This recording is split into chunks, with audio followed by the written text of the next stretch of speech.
Hey there, Jen Fine and Saeed, the happily made monkey here. I just wanted to check in and wish you a happy World Tourism Day from the suburbs of Atlanta and this beautiful garden, which was created by master gardeners, and their goal was to create a space where the pollinators of the world can feel welcome. And I feel really welcome here. I find this to be actually one of my favorite spots right now in my Atlanta explorations. And, you know, it's not on any of the top 10 lists, which is kind of funny if you think about it. And actually, I suppose that's kind of what makes it so special for me. Every time I come through here, there's, maybe one or two people here, but mostly I have it to myself.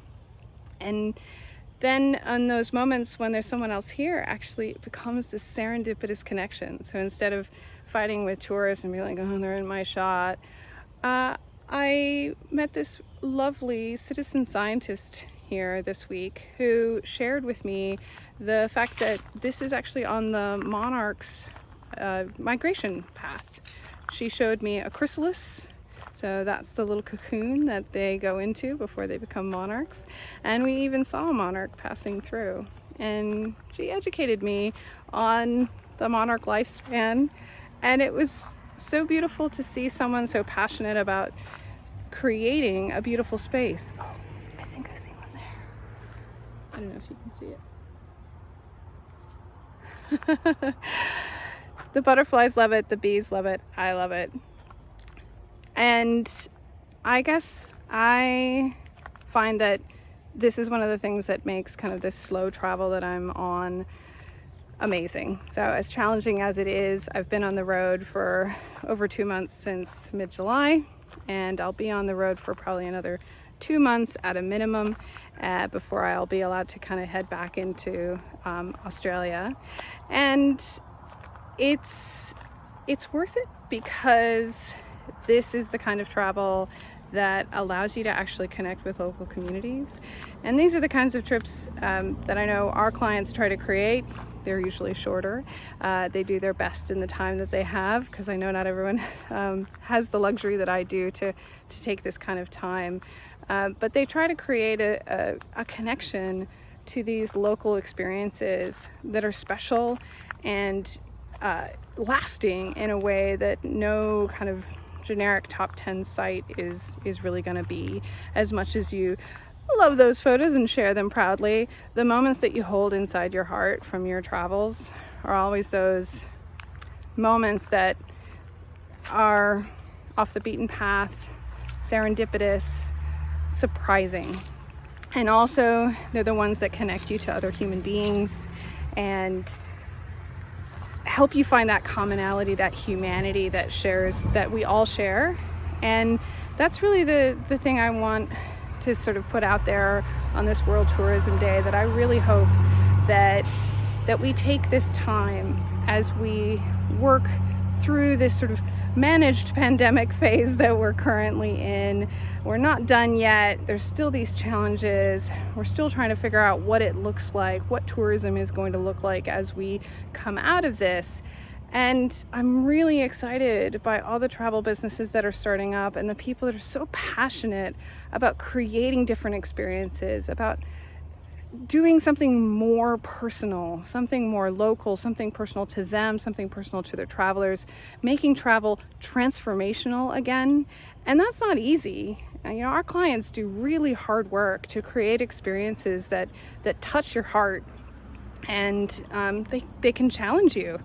This trip has been challenging for me, and that's what makes it possible to have the kinds of experiences that transform you and change your perspective on things. I love the fact that I'm in Atlanta and haven't done any of the touristy things. Instead, I've been invited to girls' brunches and just pizza nights, and connected with people that are from Atlanta but also from all over the world, and realizing the diversity that is in any of the cities these days, that this new normal of coming together from all over, and then finding common humanity and finding something in this community to build upon.